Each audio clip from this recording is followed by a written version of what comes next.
নাহিদ রানা শরীফুল ইসলামের ইনজুরির আক্ষেপ ভুলে নতুন রূপে সাজছে বাংলাদেশের পেস ইউনিট। অস্ট্রেলিয়ার পেস বান্ধব উইকেটে ঝড় তুলতে প্রস্তুত হচ্ছেন দীর্ঘদেহী পেসার মুশফিক হাসান। সবশেষ 2 বছরে ইনজুরির জন্য তেমন বেশি ম্যাচ না খেললেও পেস আর প্রাণঘাতী বাউন্সার মারার ক্ষমতায় ফের একবার খুলে দিয়েছে তার জাতীয় দলের দরজা। নতুন পেস জুটিতে তার সাথে দেখা যাবে কাউন্টি ক্রিকেট মাতানো হাসান মাহমুদকেও। অনুশীলনেও তাদের দেখা গেল একই সাথে।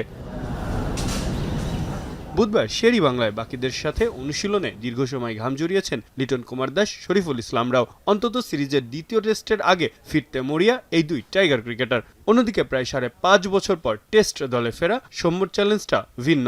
অজিদের ভয়ঙ্করী পেস ত্রয়ীর গোলা শুরুতেই সামলানোর দায়িত্ব থাকবে তার কাঁধে। তাই নিজেকে মেলে দিতে নিজের মতো করেই তৈরি হচ্ছেন সৌম্য সরকার।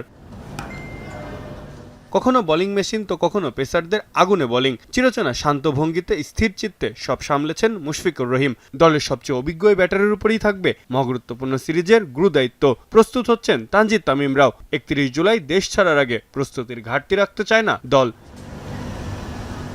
ইনজুরিতে দলের একাধিক গুরুত্বপূর্ণ খেলোয়াড়কে হারিয়ে ফেললেও এখনই হাল ছেড়ে দিতে নারাজ বাংলাদেশ। স্কোয়াডে জায়গা পাওয়াদের উপরই ভরসা রাখছে কোচিং প্যানেল এবং দলও সাজাচ্ছেন নিজেদের সর্বস্বটা দিয়েই। মাহফুজ আহমেদ, এখন।